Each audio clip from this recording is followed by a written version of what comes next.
Welcome to the Nepean Sailing Club. I'm Linda Alberts, a member of the club, and I have the pleasure of being one of the hosts on your tour of the club and its operations. Members of the Nepean Sailing Club are delighted that you can join us in this program, and we're proud to share with you a very special facility which many hands worked long and hard to build and maintain. The club is coming up on its 15th anniversary. It was founded in 1979 under the auspices of Nepean Parks and Recreation. Its objective is to provide a family-oriented facility for enjoyment of the racing sport and all the activities which surround it. The club caters to both cruisers and racers and provides year-round activities for both adult and youth members. So if you're ready, come on inside and let's begin the tour. The Nepean Sailing Club is the largest of sailing or yacht clubs on Lac des Chênes of the Ottawa River. It currently extends approximately 750 memberships, 2/3 of which are family memberships. You too can join the club on an individual or family basis, or as a social member, a crewing member, a student member, an out-of-town member, or junior or senior member. The Nepean Sailing Club is a sailing club. What this means is that the club is run almost entirely through the volunteer efforts of its membership. All members are encouraged, and a great many do respond to the encouragement to participate in the active running of the club. This is what provides the club its unique character, and it's also a significant factor in keeping the club's operations economic and affordable. Right now we're standing in the East Room of the Clubhouse. This clubhouse was built in 1989 as a joint venture between the City of Nepean and the club. The clubhouse is located at Dick Pell Park, which is approximately 15 minutes west of downtown Ottawa. As you can see by looking around, the design of the clubhouse is unique. Indeed, it is award-winning, as I'm sure have been some of the social events which have taken place in this room. The East Room, with its panoramic view of the harbour and the Ottawa River, are available to the community on a public rental basis. Let's continue our tour now. We'll go into the Members Lounge, and I'll introduce you to some other members of the club. We're in the Members Lounge with Charlie Jones. Charlie Jones is a past Commodore of the club and has been a member of the club since its first year of operation.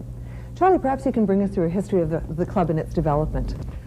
Okay, the club was formed officially in 1979 within the city of Nepean. First year of operation of the club was 1980.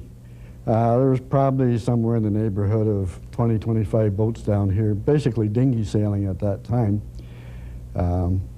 Right from the very beginning, there's always been a wait list for moorings. The club started to take on a bit of a character, and we got a small clubhouse in the early 1982. Boats were moored out on swing moorings. There was just the starting of the break wall, and incidentally, the rock for the break wall came from the excavation for the transitway. That's an interesting fact. And it was in about 1983 or 1984 that the break wall was completed, that the federal government in one of their harbor program came in and dredged the harbor, and it was the following year that they added permanent docks at the club. There was probably about 100 slips. Members of the club that time extended the docks, and we have now got a total of about 360 docks. It's impressive growth. It is very impressive, and most of the work that was done by the club members was in the form of work parties, and there were some great work parties. They were really good. And I think this is what brought the club together and made it a coherent body that it is now, and brings a flavor of the membership and the homeliness of the club to any new members that would be coming in. It's a very warm, friendly atmosphere. You're speaking about the active participation of members in the club. How is the club managed, Charlie? The club is managed by a board of directors which is elected from within the membership. The board of directors have the job of running the club and overseeing the operation of the club. The city of Nepean oversees it to the extent that they verify the budget, and just to make sure that the club is solvent at all times. The club has the attitude of not borrowing, pay as you go, the same as the city of Nepean does. Good philosophy. Yeah, I think it's been a good marriage between the club and the city of Nepean. There's been an awful lot of of coherence between the club and the city. When it came time that we had grown large enough that we needed our present clubhouse, there was a committee formed, there was a lot of meetings held. We were trying to get a Wind Ontario grant. Most of these meetings were held in my basement because the clubhouse at that time was not used in the winter. There was no heat in it. That was just a trailer, essentially, at that point. In 1982, the club got a trailer. In 82, the club got a trailer. Then we graduated to the one-room school, which we had up until we built this building. So the one-room school, which is now used as a junior clubhouse, we used as our main clubhouse for 8 or 9 years, I guess. A little compact for dancing and some of the social functions. But it was about 1989 that we put the package together and went to the architect. We hired the architect to design this building, and we occupied the building in the spring of 1991. The clubhouse design has actually won an award, hasn't it, from the Wood Council? Yes, it has. It has won, I believe there was another award too. I'm not sure what it was, but it's a very nice, a very friendly, and the atmosphere of the club with the warm wood and the warm people, I think, is a great tribute to the members of the club and the architect too. Good environment. Yes. It's very interesting too that I have to stress the city's help in all this, because the city has a real excellent park here at very little cost to the taxpayers, and yet the club has this magnificent facility which is basically paid for by the club's membership and their hard work and input into building the club as to what it is today. I'm sure many hours of your own time have gone behind that, Charlie. I can think many hours of everybody's time is gone into this, and well, it's just evidence in some of the programs that you are aware of and have been going on. Thanks, Charlie, for bringing us through the history of the club. We'll move now on to the deck and continue our tour. Thanks, Charlie. Thank you. I'd like to introduce you to Shelley Verheyden. Shelley and her husband Peter are active participants in the club's racing program, and along with their daughters Sarah and Emily are very avid cruisers. Shelley, perhaps you can bring us through a fairly typical weekend upriver. Sure. Well, it begins Friday night. As soon as we leave work, we go home and pack our boats, come down to the sailing club, load the boat up. Some of us have to stop and fill up with water or prepare with gas and what have you, but we try to head out of the harbor by about 6 o'clock. Of course, it would be nice to get out earlier. Good objective. Get the first anchorage. Usually we head up towards Elmer Island. We stop at Elmer Island and have a quiet evening barbecue and watch the sunset. How far upriver is that, Shelley? Approximately how long would it take you to get to Elmer Island? Elmer Island is about 6 kilometers upriver, and it takes about, a good hour or so, depending on the winds, depending on whether you've got wind power or motor power. We'll stop over there, have a nice dinner, enjoy the sunset, pick up anchorage, and head towards Penny's Point. It's a good overnight, first night anchorage. It's protected from our prevailing winds with its natural harbor. It's also a nice place to go exploring the following day into the heritage site that is on the grounds and off the shoreline. Then we will pick up anchor again Saturday morning and head west again. Our destination being Moore Island. But on the way to Moore Island, there's some other things that we like to stop off and enjoy as well. Port of Call Marina is on the way up there, and it's a good spot for boaters to stop and refuel or get mechanic assistance. There's Baskins Beach. It has a beach facility, and it's a good anchorage for southerly winds.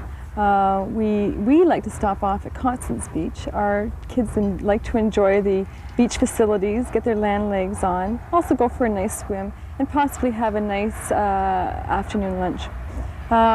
Again, we will start lifting anchor again, head towards Moore Island, which is usually our two-day weekend destination. It's a very popular spot and becomes quite congested over the summer months, but of course the more the merrier. It has also beach facilities, and it's a great spot for the kids to enjoy. We carry along a tender with us that's also sailable, and the kids can go out on their own and sail the dinghy while we enjoy some peace and quiet. This is usually a turnaround spot for people who are enjoying two-day weekends. It's about a 5-hour sail back from Moore Island, and it's a good ending for a two-day weekend.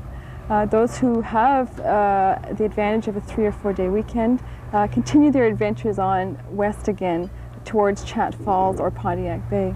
A stopover may be Quio. Quio is a small little town. It provides ferry services between Quebec and Ontario.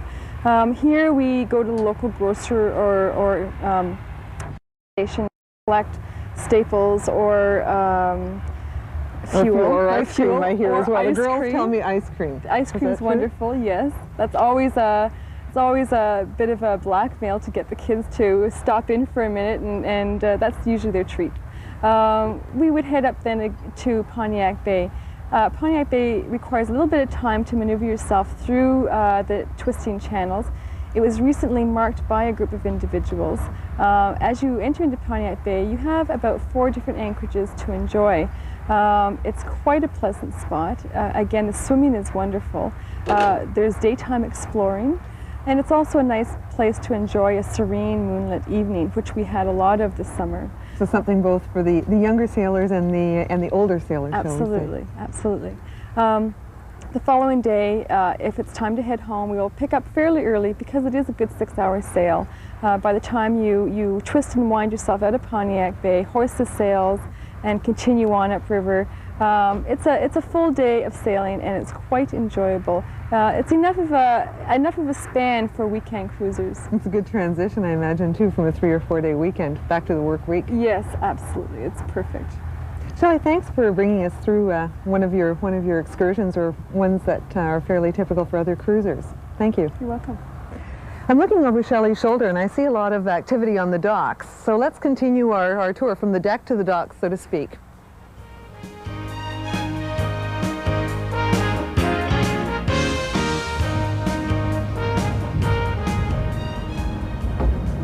This is Lynn Williams, the club's fleet captain.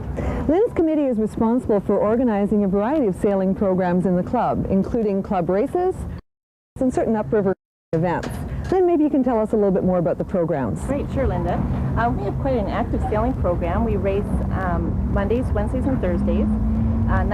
Our organized events are for both dinghies and catamarans, which are smaller boats, and also for the big boats, which we see here tonight. Tonight is a handicap event, which means that anyone can come down and participate. We also have had some upriver events, and this year I think our best cruising upriver event was to Penny's Point, where everyone sailed up and then rafted together for dinner, and we had a big dance on the stage in the evening. I think to be repeated. It should be repeated, that's right. We've also organized some really good regattas this year, and we're particularly proud of the fact that we've 3 of them to be fundraising events. One was sponsored by the Midland Walwyn and has helped raise $5,000 to go towards the Canadian Yachting Association, and that goes directly to the youth of the province.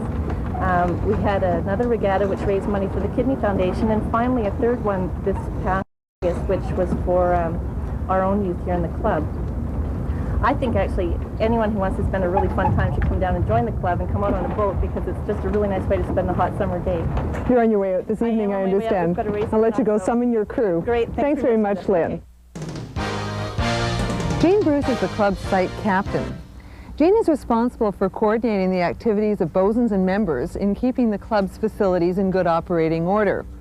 A considerable responsibility for some considerable facilities, Jane. Actually, Linda, my job is made quite easy here by the amount of volunteer help that we have, the members of the club, in looking after things like our mooring for approximately 400 keel boats. We keep expanding that every year, a few boats at a time, and I think our maximum will probably be about 450 to 500 boats when all is said and done. We can accommodate boats up to about 33 feet, but we have a lot more room for boats of the average of about 25 feet and smaller.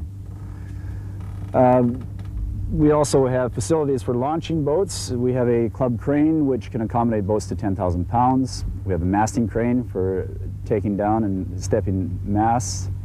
We have pump out facilities, water, everything that a person needs to go cruising up the river. We also have a public launch ramp which is available to both club members and members of the public for a small fee. And we have a dry sail area that accommodates up to about 175 to 200 boats. It's expandable. It's also a parking lot. And those people have tie-down facilities for their boats, a nice graveled area, plus launch ramps, club dollies to launch and handle their boats. How many boats in the dry sail area approximately? This year it's about 160. It has been higher. It probably will be higher again next year when people find out there are spots available. Well, I see some activity starting over in the dry sail area. It looks like some people are getting ready to take their boats out for a regatta. Maybe we'll continue our tour over in the dry sail area. Thanks, Good Jean. idea.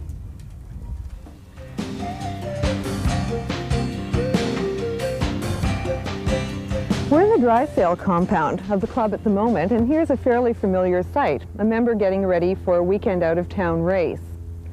Hi, Tim. Oh, hi, Linda. How are you tonight? Very well, thank you. And yourself?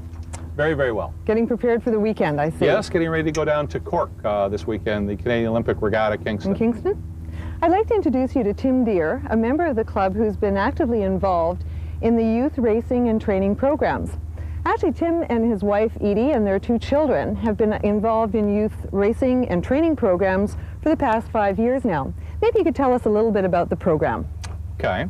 The program is for everyone from ages 7 and up, and we teach the full gamut of the Canadian Yachting Association courses. They start with the White Sail 1, 2, and 3, taught on the Optimus boat, and then the 4 and 5, the bronze level courses, which are taught on a Laser 2. A lot of the youth sailors then move on into the silver program or the program where they use a laser, like these 2 boats. But it isn't just for youth. The training program at the club is for adults also, and a lot of the adults come in and take the junior or the basic course, and some go on and take the advanced course where they also get to sail the Laser 2 and sail spinnakers and things like that. In addition to those courses, we're also offering basic cruising courses, intermediate cruising courses, and windsurfing. So from A to Z, from level 1 to level 7, all training can be done or taken here at Nepean. A broad menu of some pretty rigorous programs. Yes, that is. You were mentioning that there are recreational and social aspects to the program as well. Maybe you could talk a bit to them as well, Tim. Okay. We're not just trying to have a 9 to 5 operation at our club. What we're trying to do is make sailing into a lifestyle sport. So what we have on Monday nights, we have recreational Laser and Laser 2 sailing, and on Tuesday evenings, the Optimists go out with the Optimist coach for recreational sailing. And then on the Wednesday nights, what we try to do is get as many of our youth sailors as possible to go out and compete in part of the club dinghy regatta, because we see the youth program as being a very integral part of the club, and I think most of our club members feel that way, and I think it really helps our training program. I think there's a strong consensus around that. Well, that's good. Tim, what are some of the most common questions that members of the community ask you about the program? Okay. I'd say the biggest question or the biggest misconception is a lot of people think that you have to be a member to take sail training, and that's not true. All of the sail training courses are open to all members of the public. The other question that they ask is, do I have to have a boat to go sailing? And that they don't have to do that. We will supply the boat. If you have your own boat, that's great, and you can get a discount on the course fee. But in all courses, we will supply the boats. So off to the races you are in Kingston this weekend? Yes, 1 week of racing, and that's really the culmination for a lot of them, that and our own Ottawa River Youth Sail Training Regatta, which will be here 2 weekends from now. And where Cork is, say, more for the more advanced racers, our own regatta here is for all of the students that maybe have gone through White Sail 2 and 3 program, and it's their first chance to go out and compete at a very fun level, just a really good fun regatta, and where we take the time to make sure everybody knows what's going on and they all have fun. Because sailing is fun and it's a lifetime sport, so we want to make sure that anybody that goes through the school gets that message and enjoys sailing for the rest of their lives. Well, best of luck to you and the Nepean Sailing Club team this weekend. Okay. I'm sure you can smell the hamburgers over by the clubhouse as well. Yep. Another tradition in the club is on race night. All the racers congregate around the clubhouse. A snack of hamburgers and hot dogs, and I think they're on the barbecue right now. Let's go and see if we can snag a sample of some of that fare.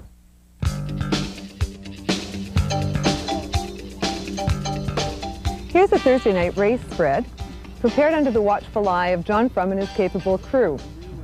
Hi, John. How are you this evening? Not too bad, Linda. How many burgers and sausages on tonight? Oh, about 50 in total. Pretty impressive.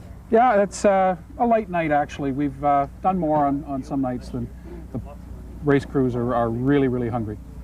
John Frum and his wife Karen have spent several years on the club's social committee. The social committee plans and delivers several events throughout the course of the year for the enjoyment of all members of the club. And I'll have John talk a little bit about the social calendar and the different events that make up that calendar. John? Thanks, Linda. Well, we kick off the year with a New Year's Eve party, hold a Valentine's Day dance in February. We try to do one big event a month. Come up to the spring general meeting that we do coffee and donuts for, move into the full season of racing and cruising. We assist the fleet with their regattas and stage a number of major social events in conjunction with those regattas, such as a steak dinner with the Midland Walwyn people, the hip of beef dinner that we do for the Kidney Foundation, which is one of the charities that the club is very active in helping to support and has been for a number of years. On through do various events like the upcoming Harbor Masters jig and corn boil. We have Midnight Madness racing where we do corn boils after the racing at midnight out on the river. Other social programs, potlucks in the fall, kids' Christmas party in December where Santa Claus comes down and pays a visit to the club. And then finish the year off with the big annual dinner dance. Very active program. Very, very active. Very active program. And very well run by the volunteers from the membership of the club. Well, thank you. We try hard and we seem to be very successful. It's well supported by the membership. It's a very diverse membership and at times it can be very difficult to meet all of their needs, but it seems to be working. We've grown, certainly over the last number of years. Well, I see some needs wanting to be met over there. We've got to get back. I'll let you get back to your work. Thank you, Linda. John. We're just about ready to go back up to the members' lounge for the announcement of this evening's race results. Before we do that, on behalf of the club, I'd like to thank you sincerely for joining us in this evening's program. It's been delightful to have you with us. We hope we've enticed you to come down for a personal visit to the club, or if you have any questions about the club's operations or its memberships, please feel free to give us a call. So come along now, we'll go up the stairs, up to the members' lounge, and we'll hear those race results.